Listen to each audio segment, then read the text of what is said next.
So why are human relationships so complicated? Well, to do this right, I'm going to have to go back into some science stuff.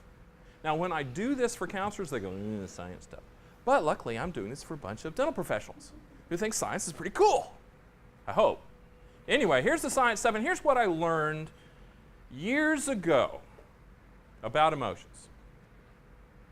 Not a lot, because we didn't know a lot.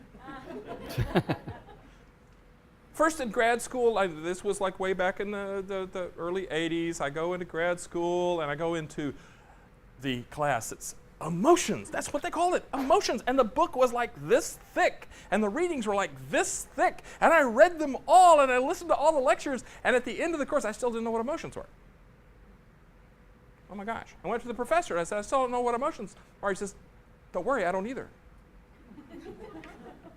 There were these things that happened, and we didn't know why. But we came up with a pretty good theory. Here's the theory. And you don't have to take notes. It's all right. Not that kind of class. By the way, this is about the emergency side, the feeling side of your brain. It's not about the intellectual side. Most of you have gone through massive professional training. You don't need any more acquaintance with your intellectual side, okay? See somebody else for that, but okay. This is emotion. Let's say that you're in bed, it's like midnight, you're lying there, you're asleep, all is good. You're having that funny little dream about a spaniel that you've never quite figured out. And all of a sudden, you hear a noise. And you wake up. There was a noise in the house. You don't quite know what the noise is, just this noise, little clunk off into the room somewhere, and things happen in your brain. What happens is that your neural net just picked up a sound. And it goes down the neural net, and it's heading toward this part of your brain called the thalamus. And what the thalamus does is it says, whoa, hey, I'm getting radio signals from all over the body here, but mostly from the ears. And, and it says, something's going on. I got to do something about this. Now, if the noise isn't very much, it never reaches your thalamus. Thalamus stays asleep. No problem. But if it wakes up, it says, uh-oh, we got a situation here. I don't know what the heck it is, because the thalamus isn't very bright. It's just like this little, but we got a situation.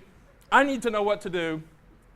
And so it rushes over to the hypothalamus. Oh, we got a situation here, and the hypothalamus says, yes, yes, yes, okay, sound. Now the hypothalamus is in charge of the big filing system in your brain. Everything that's ever happened to you, everything you've ever experienced, is in the hypothalamus. And it goes running through the hypothalamus. The hypothalamus goes running through these big halls, like this big warehouse full of files, just like off into the distance. And it runs screaming through there, grabbing files. Well, it could be this, it could be that. It could be the cat knocked over something. It could be a burglar breaking in. It could be, hail on the roof. It could be the tree falling outside. It could be my teenager coming in late. I mean, and it grabs a big ton of files. Anything that's kind of sort of related to sounds of the night. There are a lot of files in there. Give it a break. And you start to get my age, there's a huge amount of files, and it's running, screaming through this giant, and it grabs all these, okay. And it's taking it over to the cortex in your brain. And I can only imagine what it's like being a cortex and seeing these files coming at. It's like, oh my God. One noise at midnight, and I got 4,700 files coming to me. Here they are. But I'm the cortex. It's my job to go through and say, cat knocked over the vase? Yeah, possible. Teenager coming in late? No, they're 28. They're in college. What am I doing with this? Oh, get the hell out of there. Well, it could be a tree. Tree falling. Could be a tree. Tree falling on the roof. Burglar breaking in. Santa Claus and his sleigh on the roof. That's from 8 years old. Now, how long has this file been in there? Somebody purge this file. Oh, my gosh. Okay, so it only comes up with the few likely things that make some sort of vague sense to your brain. 3 or 4 possibilities. And it says, no, not the cat, not the person breaking into my house. That's the one I'm betting on. It doesn't know for sure, it just bets. This is the most likely thing we got.